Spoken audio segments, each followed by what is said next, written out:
Hi everybody, my name is Jan Dufour and I'm an independent Stampin' Up! Demonstrator. I'm located outside of Louisville, Kentucky. You can reach me at my blog, stampmesilly.com.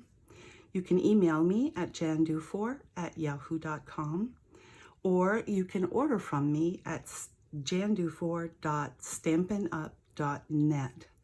For those of you who don't think you're creative, please, please, please ask me how, because you can do it.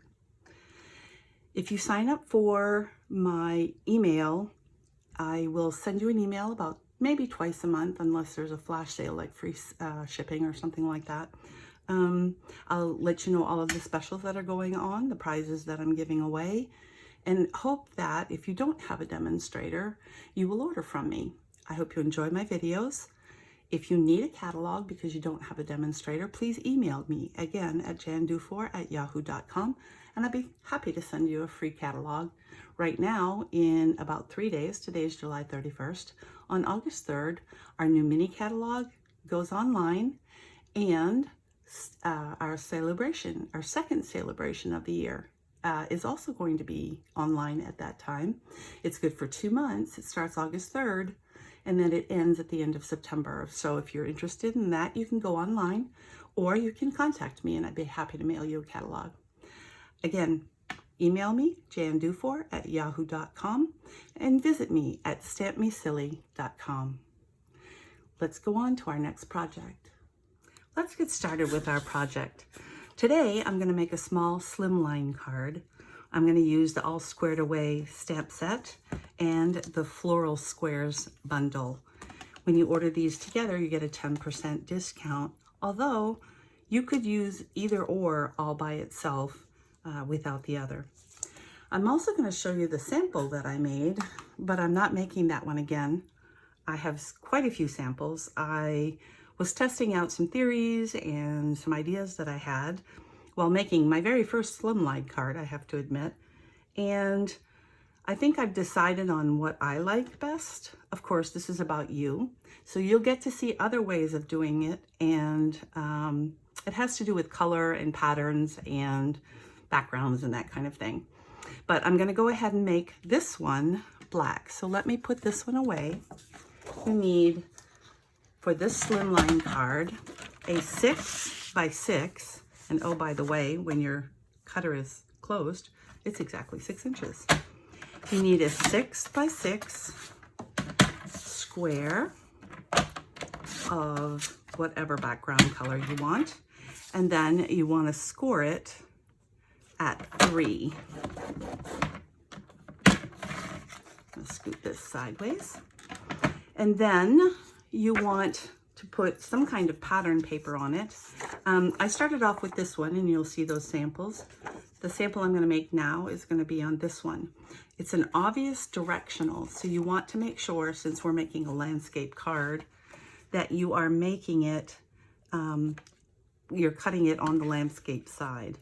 And because the card is going to be 3x6 now, if you want any kind of border and you decide how much of a border you want, I'm going to go ahead and do it at 2 3/4, and I'm going to skim a 1/4 inch. Oops, that would have been funny. A quarter of an inch at 5 3/4 to make it have an even border all the way around. I'm going to set this aside. We may use some of that later. And then, because I'm using black, I've cut a piece that is I take that back. It is 5 7/8 by 3. And that's going to be for the inside of the card, because you can't write on a black card and it would make it very difficult. So let me go ahead and set this aside for a moment and get my scoring blade or my burnisher out. And just do that so it lays nice and flat. And then I want, again, to make sure I am understanding where the directional is. And I'm going to lay this out here. Put a little bit of glue on the back of it. And I don't screw that in every time while I'm using it. I think I mentioned on my tips and tools Oh, and the other thing is, because I'm using a black background, I actually have a white sheet of paper to put underneath it because the background makes it a little difficult to see. There we go. And I get a little bit too much glue over here, but it dries white, or clear rather, so it doesn't matter. Okay. So there is our 3x6 folded in half, so 3x6 slimline card. Now, if you go online, I found 5 different sizes for small slimlines. I chose the size that saves me the most paper. So if you use a background, say a 12x12, you can make 4 of these cards out of one 12x12. And if you're using pattern paper, which of course you can also do, is the same thing. And if you get 6x6 paper, it's already sized for you. So we're going to put that aside. I went ahead and cut these out ahead of time just to save uploading time. I'm going to see which side is, this is the right side. You can tell it's the right side because it kind of pushes the paper down. So the next trick is, because it's a slimline and because it's so close together for it to fit, actually I taped mine together until I got them glued down, just because it saved me a lot of angst. It took me a bit to figure it out, but anyway, so this holds it very nicely while I'm trying to line them up and glue them. Sorry for my head. Ahead of time, I don't do voiceover. It's all nice and live, so any mess ups I make, you get to watch. There, so they kind of stick together. Now I can turn it over and I can add some glue, and I just start on the big pieces. So started here and then went around the flowers. It's not like they're going to have a lot of stress on them, so you don't have to be real careful until you get around the outside edges.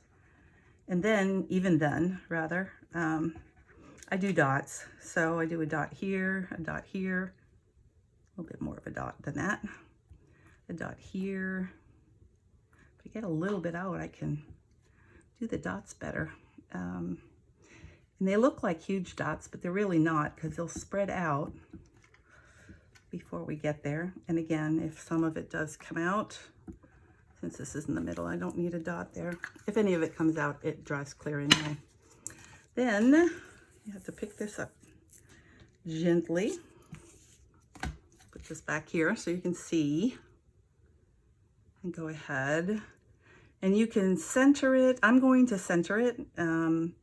I have some to show you where I have them up higher, because I put a sentiment on the bottom, which is cute. I like it. I'm just scooting this over a little bit here. Okay, and we'll just press this down. And then I use, probably the only thing I use it for, this to hold it for a minute while I get everything else ready. I did actually have sentiments. I guess I will put them on. It's a really cute things, good things grow, like our friendship. So I guess I will put this on with pop dots. I can change my mind. It's my video, right? Will use pop dots, dimensionals, use the right words. Back in the olden days, they were called pop dots. And they were round. Some of them were square. None of them were octagonal, which comes in handy. I'm going to go ahead and take this off. It should be held down enough by now. And I guess I should leave it on here. I am going to first I'm going to take off the flip that over. Take off the tape I was using, the temporary tape. I also use this when I run things through my machine.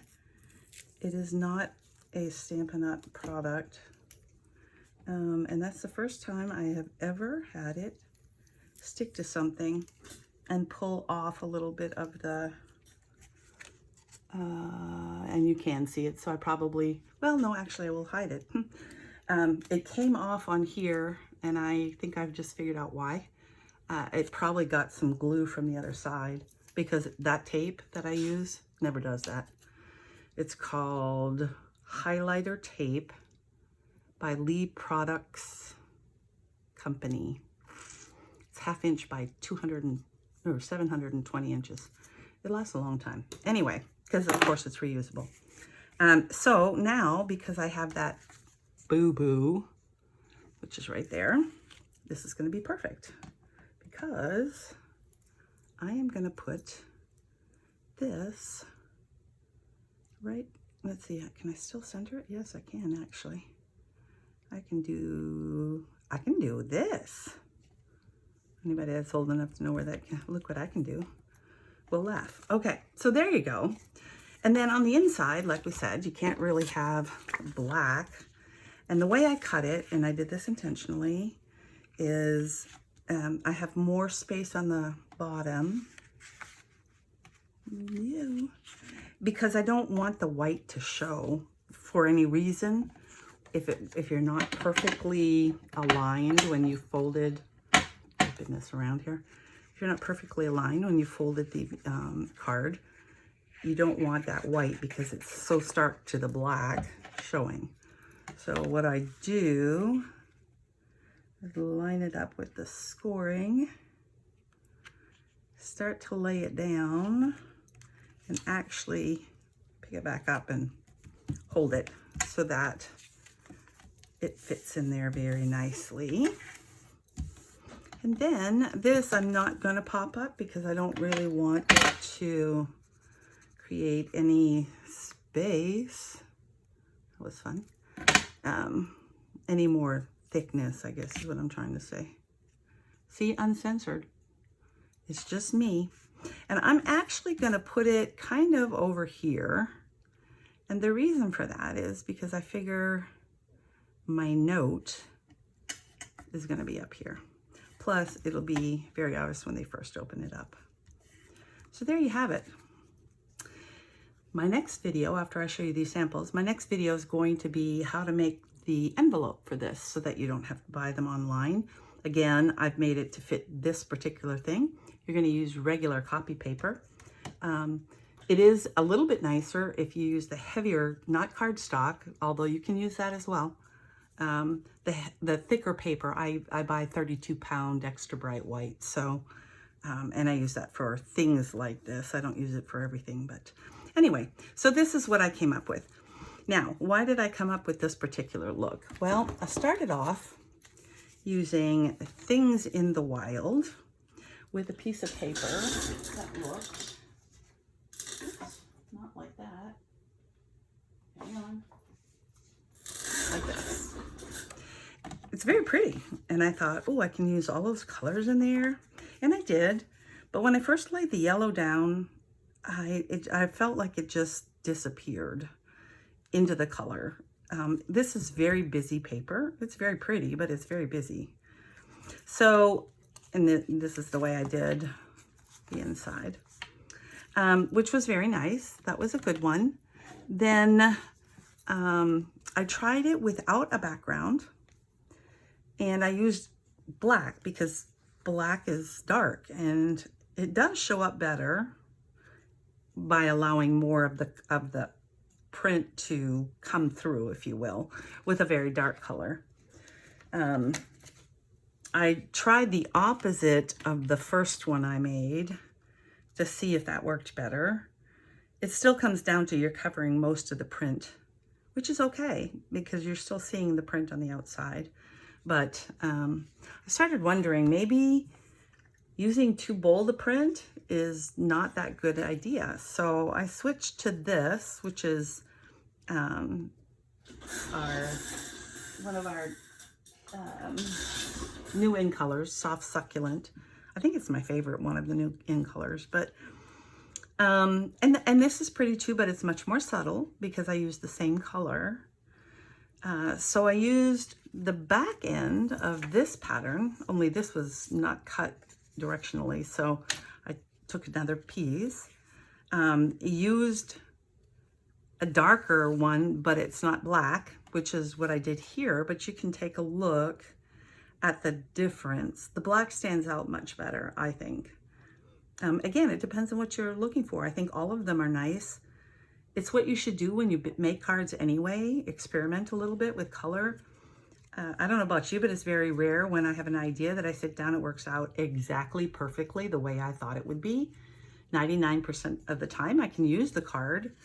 As you know, I make cards all year long and give them away as gifts, well, to my customers, but also to my relatives at Christmas. That's what they receive from me every year, which they continue to say they want. So anyway, think about it. There's a lot of different ways you can and cannot or should not use patterns with paper, but they're all workable. They're all doable, and I will use them. Join me next time, and I'll show you how to make the slimline envelope to go with it.